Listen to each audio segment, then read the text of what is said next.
We're outside Deutsche Bank Park, where England have drawn their second group game 1-1 against Denmark. Sum that performance up for me. Tepid.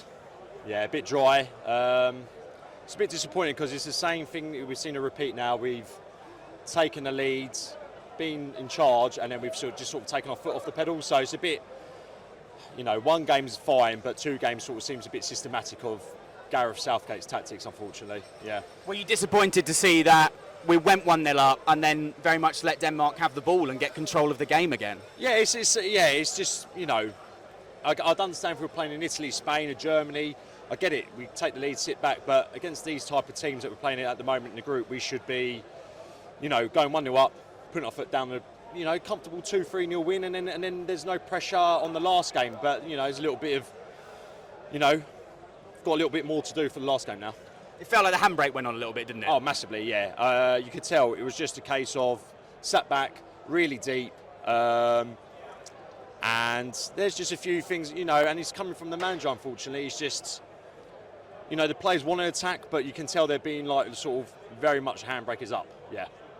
Foden looked like he was desperate to make something happen. He had a couple of wild shots in the first half. He could have played Kane in on another occasion.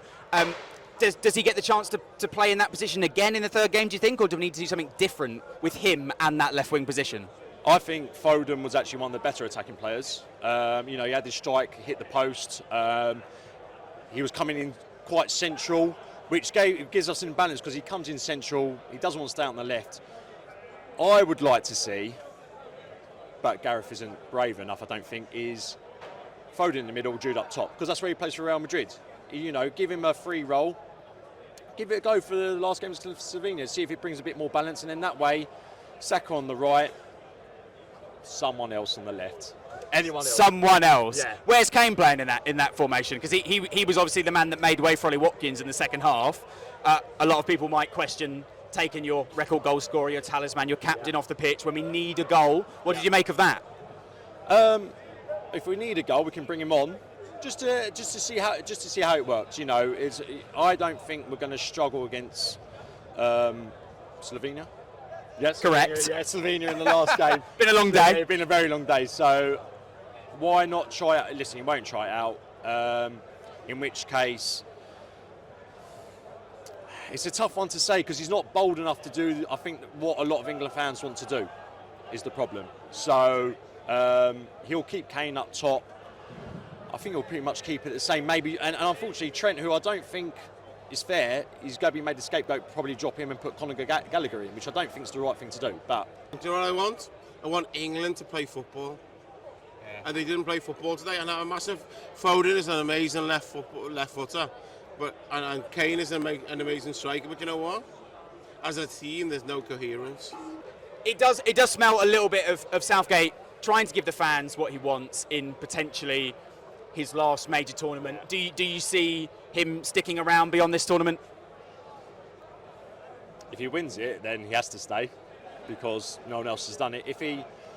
But then who's out there? Who? I don't think the FA are very forward planning.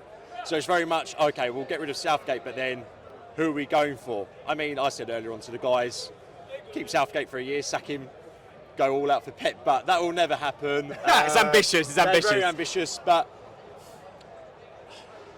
what I would say is, when he first came in, the England team was in disharmony. There was a lot of fractions within the team, and what he's done is he brought the team together, brought a bit of unity, brought a bit of passion amongst the fans.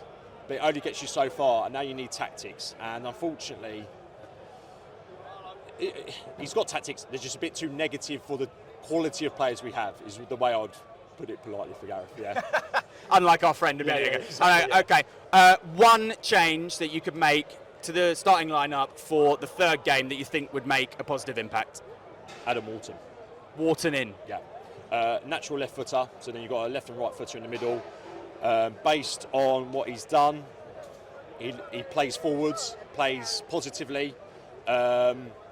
And I think he'll give us a bit more balance in midfield, and then that way Rice can go a bit more forward like he does for Arsenal, where he's been excelling in that role. Wharton sits a bit deeper, and maybe that will help us going forward. But that's what I would do. But there you go. Wharton in. Wharton in. Southgate out. Maybe.